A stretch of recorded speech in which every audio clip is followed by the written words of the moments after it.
এপারে ভারত, ওপারে বাংলাদেশ, মাঝে নোম্যান্স ল্যান্ড। সেই জিরো পয়েন্টে দাঁড়িয়ে ঝাঁকে ঝাঁকে মানুষ। সীমান্ত পেরিয়ে ভারতে ঢোকার চেষ্টা করছে কয়েক হাজার বাংলাদেশের নাগরিক। তাদের মুখে ভারত মাতা কি জয় স্লোগান।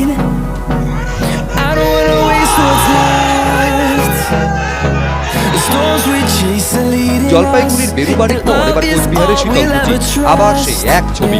সীমান্তে ওপারে হাজার হাজার মানুষের ভিড়। শীতলকুচির পাঠানটুলির ওপারে বাংলাদেশের লালমনির হাটের কোটাবাড়ি গ্রাম। দুই দেশের মাঝখান দিয়ে বয়ে গিয়েছে বড় নদী। শুক্রবার সকালে গিয়ে দেখা যায় জিরো পয়েন্টে সেই নদীর পাড়ে দাঁড়িয়ে অসংখ্য মানুষ। অনেকেই নেমে পড়েছেন নদীতে, এপারে ঢোকার চেষ্টা করছেন তারা।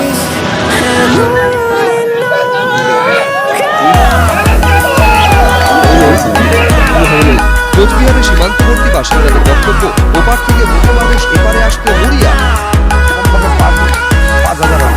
বাংলাদেশের সরকার নাই, আমরা থাকবো না, আমরা ভারত যাবো।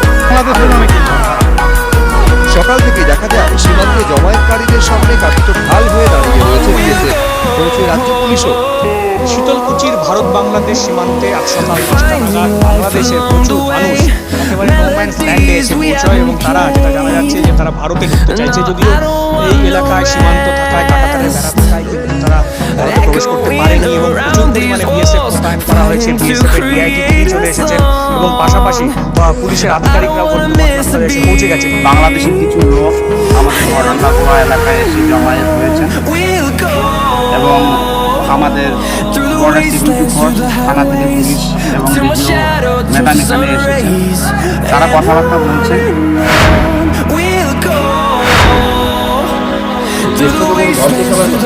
আজকে পশ্চিমবঙ্গের বৃহত্তর জনগোষ্ঠীকে এটা সচেতন হতে হবে।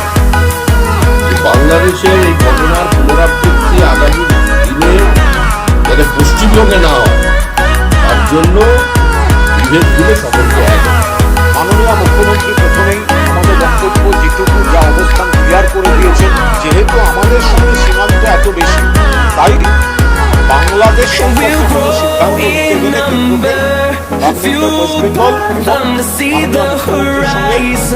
আলোচনা মতামত বিনিময় করে নিতে হবে।